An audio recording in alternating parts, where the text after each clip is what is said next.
بسم الله الرحمن الرحیم ګران کتونکو السلام علیکم. پروګرام د زمونږه خبرې کو د پاکستان او افغانستان ترمنځ زموږ خو چیرې حالات سمیدو طرف ته روان دي، خو بیا کله په کونړ باندې، کله په کورما باندې، او کله چې کوم دی په وزیرستان کې بارډر بیا ګرم دی. د وروم چې نه چې کوم توقعات وو هغه شانتي نه دي څنګه چې زمونږ وو. دا زمونږ سره زمان مزمل صاحب یو پخوانی جهادي رهنما او دا ویم چې د طالبانو پخوانی ملګری وسو سره نه دی ورسدا سي یو علمی شخصیت زمون سره دی. زمان مزمل صاحب السلام علیکم. وعلیکم السلام حسن خان صاحب خیر اوسئ؟ جی خوشاله شوم جی مزمل صاحب ډیر وخت پس چې کوم دی بیا تاسو سره د پاکستان او د افغانستان غشخړه دا ختميږي نه، نو تکلیف په دل درکو غب شپ په لګو جی. تاسو باندې ډیر وخت تیر شوی، په موږ خودونه نه ده تیر شوی، ډیر زر مصاحبه وشوه.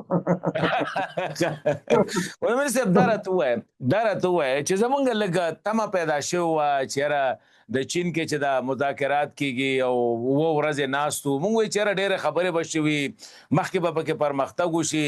اخو چې څومره مونږ مخکې لاړ شو نو دومره چې دوه قدمه مخکې لاړ شو نو څلور قدمه شاته لاړ شو. اوس بیا هغه حالاتو مقدې کم چې مخکې خراب ودي. ولا حسن خان صاحب من خپلم همسایه خو په انتخاب نه هغه کېږي، زوی اولاد او همسایه خو دا خدای سړي ته ورکوي. من خدای تاسو ته درکړي او تاسو خدای موږ ته راکړي یاستئ، او موږ خو په هر صورت بحران کې یو، دا 50 کاله نیمه پیړۍ په بحران کې یو ثابت حالت رانغی. تاسو خو لله الحمد نسبتا هغه د درې شپېتم کال د جنګ نه بعد ښه یاستئ، نو په هر صورت نه پوهېږم. زموږ خلک هم چې زه وینم د پاکستان او د ایران نږدې ګاونډیانو سره حتی هند سره زموږ خلک په دې پوهېږي چې زموږ ښه ورځ د دې ګاونډیانو پورې تړلې ده او زموږ تقدیر د دوی سره تړلی. داخل کې خو زه وینم د سیاستمداران یو نیم خبره کوي، خو په هر صورت چې موږ پاکستان سره روابط ښه نه وي، ایران سره هم روابط ښه نه وي، او زموږ دا ناجوړ ملک دا د 500 کالو جنګ وهلی ملک موږ به دې کې څه کوو؟ نو زموږ خو بالکل زموږ ملت د پاکستان سره درګیري نه غواړي. یو مشکل دا ده چې حسن خان صاحب دا یو خو د شرقي ملکو کې ډیر چانسونو خبره ده، د تدبیر خبره ځکه نه ده چې دا 2 پیړۍ دا 3 پیړۍ د اروپایانو آسیا او افریقا او لاتین امریکا څونه نارامه کړې ده. شرقیانو تر اوسه یو صحیح قیادت پیدا نه کړ. پرون موږ او تاسې ډیر ښه چانس درلوده چې شوروي غلطي وکړه او د دې غلطۍ په نتیجه کې موږ خدای د شوروي د خطر نه خلاص کړو او پاکستان پکې ډیر چاغ شه، ډیر ښه شه، د نوم خاوند شه، د وطن خاوند شه. دا د پاکستان کمال نه و. موږ هم چې د شوروي نه خلاص شو، د شوروي غلط تصمیم خلاص کړو. که زموږ ترڅنګ مغه زوړ شوروي پاتې وای همیشه موږ ته به خطر و. نو دا خبره درته کومه چې حکامو کې لږ فرق راځي، چانسونو ته کمه ګوري. دا اوس چې موږ او تاسې د خدای په فضل شوروي مات شو، لښکرې ووتې، بس یوه غلطي زموږ مشرانو وکړه، په ځای دې چې خپل ملک ته متوجه شي یو ګډ تصمیم یې ونه شو نیوای. او دویمه غلطي د پاکستان وروستیو حکومتونو وکړه چې خلاص افغانستان او سیمې نه خلاصه د شوروي د هغه نه خلاص افغانستان د امریکا سره پټه معامله وکړه او افغانستان کې جګړې شروع کړې، ځکه د پاکستان په وسه کې و پرون چې دا جګړې نه وې شروع شوې، خو هغوی هر څه یو حساب کړی و. بیا هغه ده چې د دې په نتیجه کې حسن خان صاحب ډېر مختصر وایم، یو غلط تصمیم شوروي ونیوه، موږ هم ترې خلاص شو. امریکا پکې یو قطبه نخرې ته لاړه، امریکا پکې یو قطبه نخرې ته لاړه، منځنۍ اسیا پکې تقریبا تقدیر بدل شو، شرقي اسیا پکې جغرافیه بدله شوه، 2 المانه متحد شول. دا خو ټول د دې تحول پورې غوټه شوی و. بیا وروسته د پاکستان حکومتونو اشتباه وکړه، زموږ مشرانو خپل منځو کې وجنګېدل. دا منطقه ګډ مسیر باندې ده. ما تا سره مخکې ویلي دي چې ډېر د پاکستان مشرانو ته پکار دي په ځای د دې چې خپل مشکل حل کړو د منطقي د چانس پورې تړلي خلکو تدبیر کم ده. موږ اروپایان او امریکایان نه پرېږدي چې پیشرفت وکړو، دغه چانسونو نه ښه استفاده ونه شوه. نو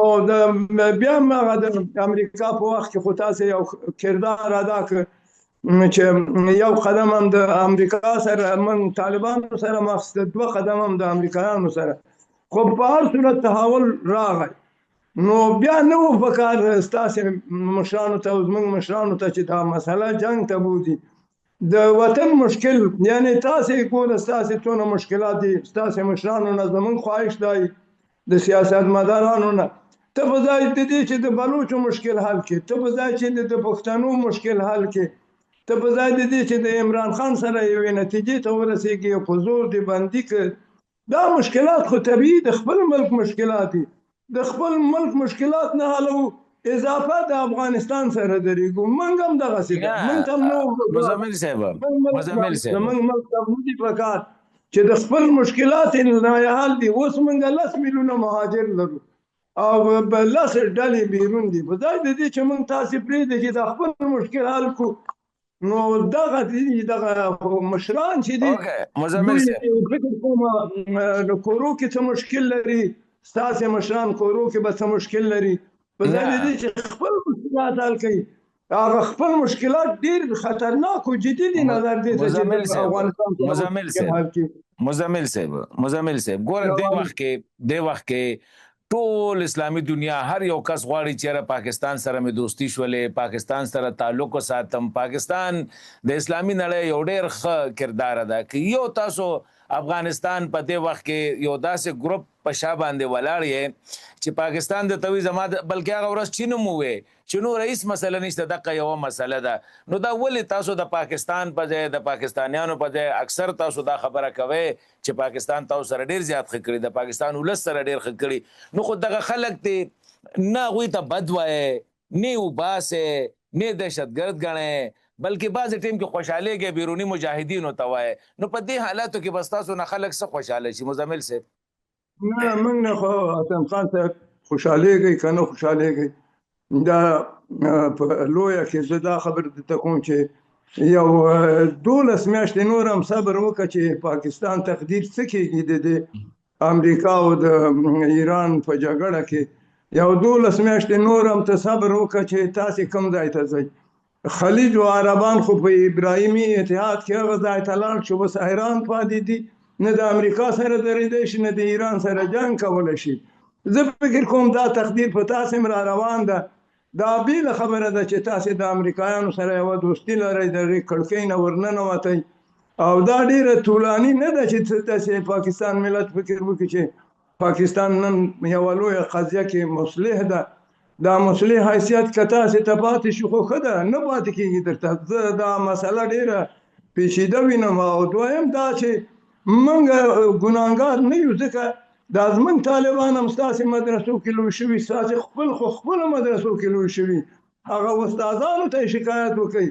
دلته خو ولاکه موږ افغانستان کې د دوی د ټریننګ ځای لیدلی، بیا هم که تاسې معلومات لرئ خو تاسې خلکو ته ورکړئ.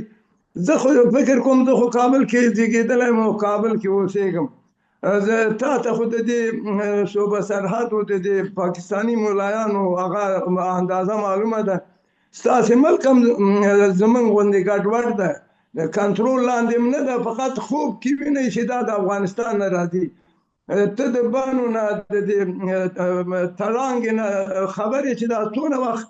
یعنې دا بازارونه دا باړم چې ورانوله، تا فکر نه کوه چې دلته به ګډوډي راځي. تا چې دا هغه کې په دې باجوړ کې عملیات کولو، هجرت پابو کلی کې د مهاجرو ته خیمې درولې، هغه ورځ به دې فکر کړی و چې د دې جنګ پاړسوک وروسته راوځي. هغه ورځو کې چې تاسې د بیاقلو قبایلو هغه د انګریز نقشه یې ایسته کړه، جنسیان یې ایسته کړې، او فکر یې کاوه چې د مرکزي اسلام آباد سره به د دوی ګزاره وشي. دغه ازغنتار همدې مسئلې راوړ. دې لطیف افریدي دې خوشحاله و چې موږ به د یو مرکزي حکومت د سوري لاندې شو، خپل ځان د بحران نه ناوې ته کړ. زه وایم دا دومره چې په دې باجوړ کې عملیات کېدل 20 کاله مخکې، په دې نه وانه په دې وزیر اقتصاد خپل خدمت مزمل صاحب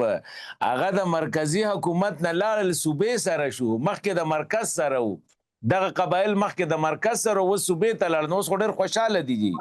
مرکز سره و په معامله و په یو چوکاټ چې د انګریز نه پاتې و چې ازادي د دوی وساتي حیثیت د دوی یو څه وساتي هغه خو همدغه مرکز کې خو برکت نشته مرکز کې خو شر ډېري نو زه دا خبره درته کوم چې موږ په والله بالله زه قسم درته خورم چې دغه منطقه کې چې پاکستان د عملیات بس کې دا اوس ورځو کې دا تنظیمونه وایي چې بیا را نشي دلته تصفیه ونه کوي دا تصفیه د کمی کې خپل ځي ما بل ظلم ته وویل چې ازبکستان د دې عین مشکل سره مخامخ وو خو د ازبکستان هوښیار مشرانو د خپل خلکو سره نرمي وکړه مسله یې حل کړه تاسې بیخي په دې خشونت کې راغلي یاستئ دا خپل خلکو ته خو یو وارې حسن خان صاحب یو وارې دې مشرانو ته ووایه چې دا دومره اندازې چې ته په دې صوبه سرحد کې د دې سره دغه سره عملیات کوي تصفیه کوي د دې پارسو په دې ځوانانو کې چې راوځي خو مذهبي به اوس ګوره مزمل صاحب لکه خو راځي ستاسو ناراضي که نه په کومو علاقو کې عملیات کېږي کم چې ستاسو سره د کونړ سره د نورستان سره د پکتیا سره د پکتیکا سره د خوست سره خو تاسو د دغه ځای نه خلک رالیږئ او دغه هم پښتانه وجني تورو کې چې کم دی 1 کیلومتر راوړي نو د هغوی خلاف عملیات نه کوي چې سبا کوي او خیر علي به ورته وایو مشر ملا وایي چې دلته یو کرټ انار نه راځي چې هغه مورخي والا یو خري پاکستان کې د مورخي تبې والا یو کرټ انار نه راتېرېږي دا سم دم دا یو لسمانه پګړۍ مولا څنګه درتېرېږي دې ازون ته دا خبره ده خو لار پکاري کرېټ لپاره خو ګوره مزمل صاحب کرېټ لپاره خو لار پکاري ټرک پکاري څنګه مزاري ویما مزمل صاحب قسم درته خورم چې زه افغانستان کې داسې سړی نه وینم چې په دې خوشحاله کې چې د پاکستان یا ایران سره زمونږ جنجال دي موږ خو هوښیار دونه خو ساده هم نه یو چې د زمونږ د ملک زمونږ خپل ملک جوړ نه ده څه رقم په پردي ملک کې زمونږ طالبان لاس وهي په خپل ملک جوړ کړي که طالب زمونږ هغه خپل ملک دی جوړ کړي د پاکستان نه چای جوړي پاکستان خو ټوله دنیا په رسمیت پیژني نو زه دا فکر کوم دا اسې دوی د خپل بام هغه اړی ما سره دلته ډېر خلک ناست دي دا خبره مې اوري زما باور ده چې موږ پوه شو حسن خان صاحب چې موږ پوه شو چې داسې یو نیم جذباتي به کومه حادثه به پیښیږي په سلو حادثو کې یوه مګم تاسې خلک ډېر معلومات لرئ د مشرانو ته پکار ده چې خپل مشکلات حل کړي دا د افغانستان او د پاکستان مشکلات ولا موږ خو دې ترکیې ته راغلي وو مخکې د ترکیې د مشرانو سره په رابطه کې وو چې که د افغانستان او د ترکیې او پاکستان د محلي مشران د قومي مشران او دا راپورته شي د دې جنگ مخه ونیسي د دې نتایج ته دي او تاسې د دې امریکا او د ایران په سوله مه ویرېږئ که په ایران کې ایران کامیاب شو بیا هم پاکستان ته ډېر خطر او که امریکا کامیاب شو خو بیا تاسې پوهېږئ نو نه پوهېږم تاسې په هغوی ډېر اعتبار لرئ خو زه فکر نه کوم مونږ چې د ایران سره ولاړ یو مزمل صاحب تاسو ګورئ نه زمونږ خو ټول زمونږ همدردیانې او منډه تړې خو ټولې د ایران دپاره و چې ایران بچ کړو جي ولا موږ خو چې کوم ایراني سره کینو چې پاکستانیان ستاسې مشکله لري نو موږ په سترګو پوکوي راسې تمسخر او رشخند کوي تاسو به هغه باچا والا تاسو به رضا شاه پهلوي والا ایرانیانو سره کینئ که نه موږ خو دا موجوده ایرانیان بچ کوو که نه چې د رضا پهلوي سره کېناستی شو خو ستاسې مشرانو سره به هم ناستو او نه مزمل صاحب تاسو ترکیې ته ځئ یو خوا بل خوا ځئ پاکستان ته چې راځئ نو بیا وایي دا طالبان یې بد ګڼي نو پکار دی چې ستاسو غونته مشران دلته هم راشي شرایط حسن خان صاحب ته به هم کوشش کوي ته من حیث یو پښتون او کوشش به کوو چې دا مسایل حل شي زه فکر نه کوم چې شرایط برابر شي او یو شی چې د ستاسې حکومت یې ومني او زمونږ طالبان یې ومني یوه سوله داخلي وشي نه د طالبانو په خیر ده دا جنګ، نه ستاسې په خیر ده. زه باور لرم چې تاسې زما نه زیات پوهېږئ په سیاست. پاکستان باید خپل مشکلات خپله حل کړي. لږ وخت غواړي، داسې نه حلېږي چې دا پاکستاني طالب واخله ځان سره دې خوا یې مه راپرېږده. ولکه هم دغې خوا دي، دغې خوا استادان هم دغې خوا دي. نو موږ ډېر خفه کېږو چې پاکستان په مشکلاتو کې. ولې پاکستان چې مشکلاتو کې موږ ته خیر را رسېږي، څه خیر به یې را ورسېږي. دا اوس وګوره چې دا تورخم کې څونه موږ صدمه ولیده. زموږ خو لاره ده در باندې چې دلته ثبات یې هغه یې. ولې موږ لیونیان یو چې پاکستان کې ګډوډي د ځان په خیر ګڼو. دا مزمل صاحب دې ټیم کې مونږه پکار دا و چې یو بل ته نږدې کېده. اوس چې ګوره د پاکستان او د ایران ترمنځ د تجارتي دغه کېږي، افغانستان یې پرېښود، د غیر چاپېر په اوږده باندې راتاویږي هغه مرکزي ایشیا ته. پکار نه و چې دې ټیم کې هم طالبانو ویلې وي چې یاره مونږه په مصیبت کې یو، تاسو زمونږ سره دا رویه مه ساتئ، راځئ چې کینو. نو جی تاسو کې خو دومره ضد او انا مزمل صاحب چې نه منم که قوم تباه کېږي تباه دي شي، ملک تباه کېږي تباه دي شي. خو زما انا چې کوم دی دا به انا زه انا پرست یم جي، بس هغه ضد به کوم. زما او ستا خبره یوه ده، ته د پاکستان نه کوې چې دوی ته د ضد نه د پاره، او موږ د افغانستان نه درته کوو او مستند یې درته کوو چې دا 11,000 کانتینر خو طالبانو نه دي بند کړي. دا 11,000 کانتینر خو تاسې دغسې موږ ډېر خرابه کړو. دونه ضد خو درته نه و پکار. بیا دا خپل قبایل هم چې وګوره د افغانستان په تجارت ژوند کوي، د بلوچستان نه تر دې ځایه خپلو خلکو ته هم څومره ضرر ورساوه. ته والا ستا دا باړه نه یادېږي، زړه دې نه پېښېږي په دې سپېرو افریدو باندې چې سپېره افریدي به د دې کیکر ونې نه څه شی واخلي. کیکر ونه مڼې کوي، بادام کوي، څه شی کوي، خو په دې کیکر زنګلو کې د افریدي پراته دي. خو دا افغانستان په همدې تجارت بیچارهګانو دا لارۍ دا موټر دا خو تاسې بند کړي دي. طالب خو هېڅ وخت نه تورخم بند کړی. چې ګوره چې موږ بند کړي مزمل صاحب، دغه نه باندې روان یاستئ. مزمل صاحب ګوره چې مونږ بند کړي پرس کا، نو چې تاسو ترکیې ته ځئ نو راشه دلته راشه وایم مزمل صاحب مې چې تاسو ترکیې ته ځئ نو دلته راشه مونږ سره خبرو وکړه چې دا مو ولې بند کړي دي او دا خلاص کې. نو تاسو خو بالکل اډو تپوس بس تاسو چې بند کړي نو بندي، نو دا خو هم ټیک نه ده کنه مزمل صاحب. حسن خان صاحب ستاسې خبره ما ته وویله چې ترکیې ته ځي او فلاني ځای ته ځي. دا نزاکتونه خو شرقي ملکونه دي. ته پوهېږې چې زموږ او ستاسې مسایل ټول همدغسې دي. دا موږ خپله په همدې عقیده یو چې د پاکستان او افغانستان مشران باید منځګړي خپل مشکلات حل کړي، او طالب او مجاهد خو باید د پاکستان سره ځکه حل کړي چې موږ خو دواړه طبقې د تقریبا نیمه پیړۍ په پاکستان کې وو. موږ ته خو پکار دي چې پاکستان سره مګم پاکستان ته خپله د دې خبرې ریښې پیدا کړه چې ولې داسې کېږي. دا طالب او دا مجاهد چې د پاکستان دوست ده، دا پرون مجاهدین تاسې سره ډېر مخالف و 20 کاله، اوس هغه مجاهدین درغلي دي سره د دې چې سړی شرموي په ځای د دې چې سولې ته درشي هغوی مزید د جنګ دپاره شرایط لټوي. نو زه فکر کوم چې افغانستان پرېږدئ چې یو صحیح باثباته مشرتابه ته ورسېږي. لږ د خپلو خلکو سره حسن خان صاحب تاسې خپلو مشرانو ته پوځي مشرانو هغوی ته ووایئ چې لږ حوصله وکړي. دغه جهادونه او دا شیان موقت چلیږي، لږ ورته صبر وکړئ او لږ ورسره مذاکرات وکړئ. افغانستان چې لږ ثباته ورسېږي، افغانستان هېڅ وخت د پاکستان بې ثباتي نه ده غوښتې. ما بل ځل تا ته وویله چې ظاهرشاه د بنګلادیش په تجزیه کې دومره اندازې ته باوقاره دریځ ونیوه.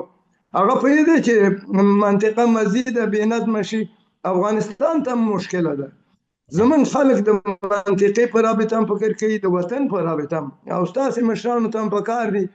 چې د افغانستان په رابطه داسې حسابونه ونه کړي چې کله د احمد سره ګوري کله د محمود سره دا خو دا 40 کاله تجربه کړ نه یو باثباته مذاکرات مه ردوئ تاسې مذاکرات شروع کړئ لنډه خبر پکې وکړئ بیا بل د طالبان خو هېڅ وخت مذاکرات نه ردوي طالبان خو د دوام د مذاکراتو طرفدار دي د دوامدار اوربند طرفدار دي او طالبان به ولې پاکستان سره دښمني کوي نو زه فکر کوم چې پاکستان مشرانو ته پکار دي چې لږ لرې سوچ وکړي دا د دې جګړو چې دا اوس کونړ یې وویشته دا وویشته د دې اثرات منفي پاتې کېږي. مزمل صاحب اخیرنۍ پوښتنه کوم تاسو وایئ چې د پاکستان تاسو د افغان مشرانو ته ولې نه وایئ چې خدای ته وګورئ لږ د افغانستان سوچ وکړئ د افغان ملت سوچ وکړئ پرېږدئ د اروانکاري بس راځئ چې په شریکه کینو چې دا مسلې د افغانستان حل کړو پاکستان خو لګیا دی خپلو کې گزاره کوي یو بل سره لګیا دي من خو ګورئ ستاسې مخالفین نه ورسره ناست یو نه غوښتي دي او تاسې چې د افغانستان کې چې هر د 5 پیسو سړی ده که د 6 پیسو سړی ده چې دا یو ورځ مشکل درته پیدا شه د حکومت د مخالفینو او اپوزیسیون سره بیا رفت و آمد شروع کوي پرونۍ ورځ هم نه در یادېږي طالبان خو په ظاهر هېڅ وخت کې دا نه دي ویلي چې د پاکستاني طالبانو مشران یو عکس یې اخیستی یو مذاکرات یې ورسره کړي او زه فکر کوم چې تاسې داسې فکر وکړئ حسن خان صاحب چې زموږ خلک به دا ولس په تاسې څنګه باور وکړي دا 2 کاله دونه حوصله نه شئ کوی چې د طالب اپوزیسیون چې پرون تاسې ته کنځلې کولې تاسې بیا د هغو سره رفت آمد شروع کړی بیا د هغو سره بیا په داسې مسایلو غږېږئ لکه د مزمل صاحب هسې تاسو مزمل صاحب هسې یېرېږئ مسایل دي چین تایوان کې لري حسن خان صاحب چین تایوان سره مشکل لري د نور ځایو مشکل لري دا وخت لري پاکستانیان موږ نه فزوره مسله حلوي فزوره یې نشي حلوی ګوره دا داسې فکر مه کوئ چې زموږ خلک وطني کالي اغوستي دي په کمه سترګه ورته ګورئ دا پاکستانیان چې دا د ریشي صاحب منصب بي اغوندي دا د طالبانو د یو لنګوټي قیمت نه لري ته پوهېږې دا ورېښمین لنګۍ څومره جګې دي نو موږ خلکو ته لږ په درنه وګورئ د طالبانو مخالفین مه در غواړئ دوی پرې خبرېږي موږ هم پرې خبرېږو خفه کېږو موږ ټول ستاسې سره د دوستۍ لاره نیولې ده دا 50 کال هم چې نیولې وه منځنۍ اسیا هم ازاده کړه شرقي اروپا هم ازاده کړه او که د امریکا څنګ کې تاسې نه وئ درېدلي نن به داسې افغانستان ستاسې څنګ کې وای چې هر څوک به پرې ویراوه ډېره مننه مزمل صاحب ډېر خوشحاله شوم او د داسې ورځې په انتظار چې افغانستان او پاکستان لکه د هند او لکه د هغه جرمني او د فرانسې چې کلا او خلک پکې زیر راځي او بیا ستاسې د تن نه پکې خوندي یو چې زموږ کارتني نور مې ودروئ پروردګار هم د پاکستان هم مل شي او د افغانستان هم مل شي موږ او تاسې ډېر خراب حریفان منطقه کې لرو بیرون دنیا کې موږ په همدې عقیده یو دا یې واوره او زموږ د دې هر نظام چې د مخالفینو سره رفت آمد مه کوئ لږ حوصله وکړئ ډېره مننه داسې نه ده بس مزمل صاحب تاسو هسې که د افغانستان نه هر څوک پاکستان ته راشي نو تاسو وایئ دا بس لاړل او افغانستان یې روان کړ ډېره مننه مزمل صاحب الله مو روغ لره جي سرفراز اوسئ